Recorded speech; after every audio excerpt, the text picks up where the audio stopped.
So you just ordered the latest Armageddon box set, and guess what? We're doing desert bases now. I'm going to make some terrible mistakes so you don't have to. Let's see how it works out. When I ordered the new Armageddon box and I set up my models and started to build a paint plan, I noticed something was different this time. That's right, we're doing desert bases. So I hit up my local gaming store and I put in an order for a few extra essentials to add to my kit. I ordered a Vallejo fixer, which is a glue that dries matte clear, some new stones, some bigger stones to put on the bases, and some sand to go with it. I also ordered a brand new paint color. For paint, I picked Pro Acryl Orange Brown. It's a nice browny brown that I thought was brown. And that's all you're getting out of me for that. Okay, let's get started. The first step was to paint that base all over. A nice thick coat across the top and around all the edges. I then, after it dried, followed up with a second coat, and that allowed me to get a nice, great foundation. From there, we took the fixer and we put a few of these large rocks on, and it's really good. It's good adhesive, and it has a nice, really matte finish. We put a few rocks on, and I added a few grass tufts. And this is where I made my first mistake. The idea is that this magic fixer you can pour over any sand or any scene and it'll lock it all in place. Well, spoiler alert, you should probably read all the instructions.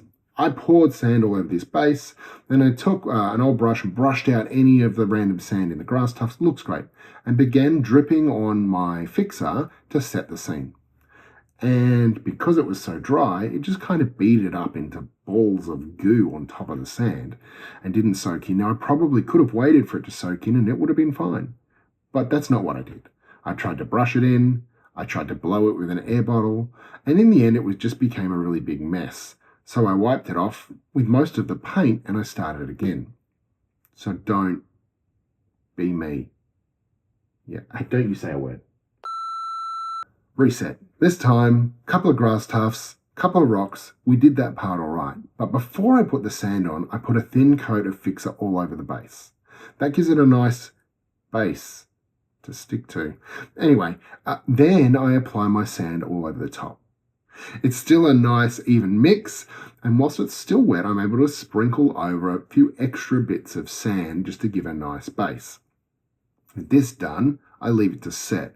Now be patient. When it sets, it's going to look fantastic, but you need to kind of live for that delayed gratification. Yeah, it's a real challenge. Life is hard in 2026.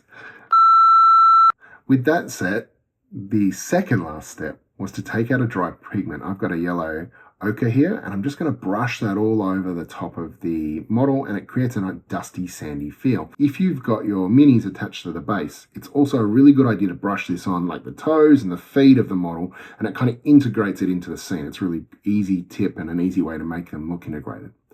With that done, the last step is to put a nice clean version of that paint all around the rim, because we like clean rims.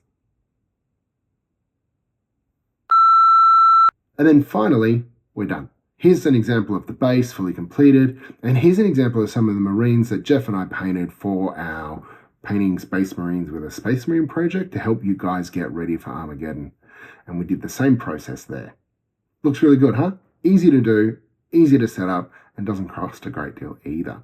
With the materials that I bought, together with some tufts and some pigments I had, it'd last an entire army's worth of bases. All right, that's it for now. If you want to see more of how we painted Geoff's brothers down here in our 3 ways to paint a marine challenge, check out the videos below. Other than that, stay tuned and we'll see you again soon.